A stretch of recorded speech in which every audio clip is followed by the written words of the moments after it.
Kahapon, ngayon at bukas, mga taong bayan, mga hukbong Tagalog, mga hukbong Inchik, kapisanan ng krusrohang babae, mga kawal ng revolusyonaryo, mga batang lalaki at babae, bandang musika ng hukbong Tagalog, mga kaluluwa ng nangamatay sa labanan, ang haring kamatayan, rehempyo ng armas, impanterya at ihenriya.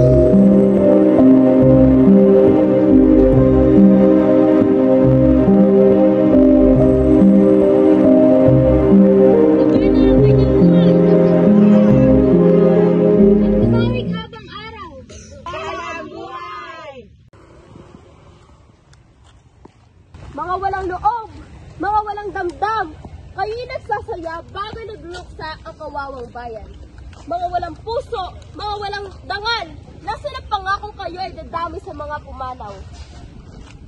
Kapatid ko, bakit kayo nalulumbay? Dahil ba bayan na lubig? Sabihin!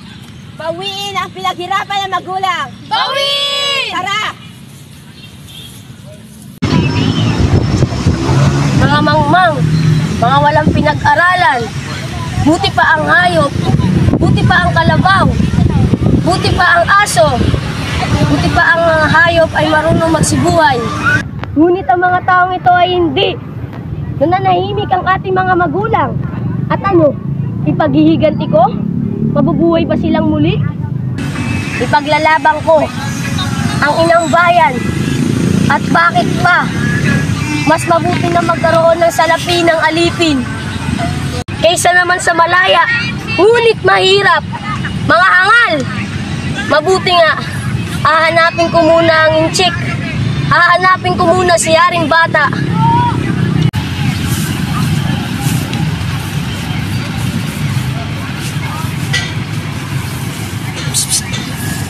Asalayo! Haring Bata, ako ay sumasayapak sa inyo. Ano yun? Ako po talaga ay paparoon sa inyong bahay upang sabihin at ipagbigay alam ang aking mga nalalaman. Si Tagailog at ang kanyang mga kasama. Napawang kapatid niya at kapatid ko na rin. May balak sila. May balak silang pag-aaklas upang ikaw ay bakawin. Nais daw po nilang mabawi ang kanilang kalayaan. Tunay? Tunay po. Salamat. Talasan mo ang iyong taing at mata. Ito ang salapi mong bayan. Asahan niyo po. Asal hayop, ikaw ay tunay na lapastangan, mapaglilo. Kung sakaling mahulog sila sa aking kapangyarihan, dadagdagan ko ang salaping iyan at iluluklok kita sa mataas na katayuan. Hihintayin kita mamayang gabi sa aking bahay at ipagbibigay alam mo sa akin ang kanilang mga panukala. Maraming salamat po.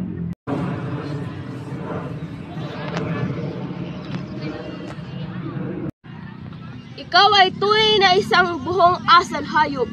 Sumpain nawa ni Bathala ang iyong kaluluwa sa kaibuturan ng lupa.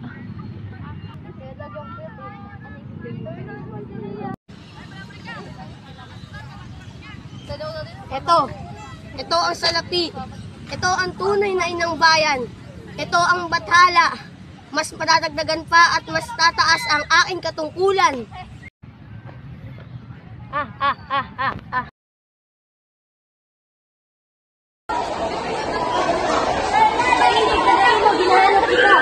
Tayo ba ay sasarakan bukas? Oo, bukas sa umaga. At kung paano natin ito gagawin? Ako'y pumiyari magdadala ng dito. Mahusay, at saan naman? Sa kalahating sa dagat, sa lapit ko sa labing dagat. Oh, ay na sila. Sana na.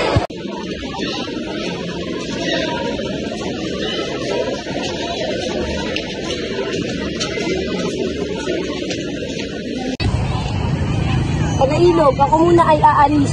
At asahan mo ako ay babalik. At kung saan kayo mamamatay ay doon din ako mamamatay. Ahusay, mag-ingat ka, tagaan. Asal hayop. Huwag niyo paalisin si Asal Hayop. Hawakan niyo si asal hayop! At bakit inang bayan? Meron siyang salapi at ginto sa kanyang katawan. Totoo ba yung asal hayop? Hindi! Wala! Narinig niyo? Wala raw! Kapkapan si asal hayop!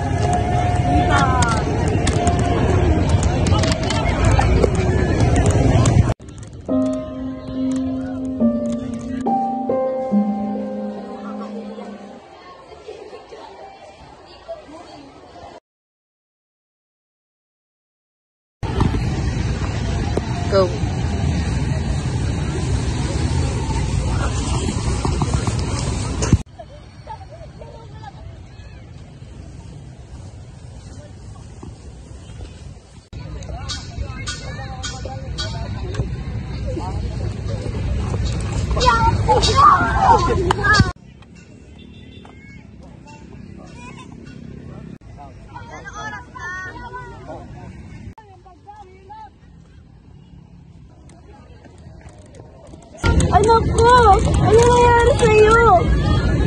Sabihin ko ba, inang bayan ka? Inang bayan!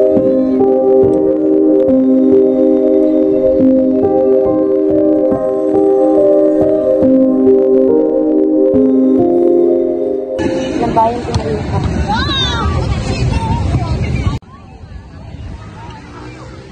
Inang bayan, mabuhay ka!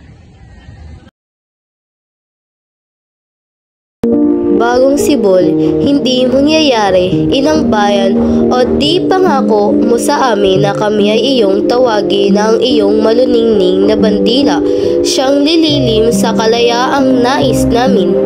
Animoy ang iyong bandila, di sagisag ng kuhilang masasaking mandaraya, subalit ang isang tanda ng bayang ibig lumaya. At kung gayon, ano't bakit di payuhan, yaring nais, paglaya naming tikis, sa pagkupkop ng tahimik sa aming mga kapatid. At kung kami ay pasakop, habang buhay sa iyong utos kami ay titaong lubos, subalit kami ay hayop na sa paamoy hihimod, sandaling paglipas. At di ka ba nakukutya iyong kapwa maging hayop na maitstula, hayop man kung magkaminsan naninila, pumapatay pag kami ay iyong ibinilang palipas. Isipin mo, Bagong Sibol, ang lumipas na panahon. Isipin mo, yaring layong kalayaan ay nilayon mo rin sa iyong naging puon. Diba dahil sa biniro ng puon mo at nilaro ang kanyang mga pangako, siya ay iyong inugso. Hitan mo ng sibhayo, huwag sanang ipagkait mo ang ninais mong totoo, at ang masama sa iyo ay huwag sanang gawin mo sa sinumang kapwa tao. Ang sa kapwa ay bumubaos, tinatawag na balagyot, at ang balagyot ay lumabas, pinagningit-ngitan ng Diyos, hinahampas, walang tugot, at tao'y kanyang nilikha ng umating makalaya. At ang aliping kusa, berdugong bimibitay nga sa katwiran ng kapwa. Sandaling palipas, isipin, huwag mong kalimutan ang sakit ng aming ayan. Isipin mo ang pinahunan naming hirap, dugo, buhay dahil sa aming kalayaan. Kayo ay aming iniibig ng ubos, tiim sa dibdib. Ano't kami ginagayas at hinahatdan ng sakit sa katwiran naming nais. Sandaling palipas, Bagong Sibol, malay natin, pabayaan at huwag ligaling ang kalayaang aming kapag inyong pagkinikilid. Babaha at tutugon natin, at sa gayon kayo'y tunay mananagot sa may kapal sa mga lulugsong buhay, sa ulilang mga iiwan sa kamay ng kamatayan.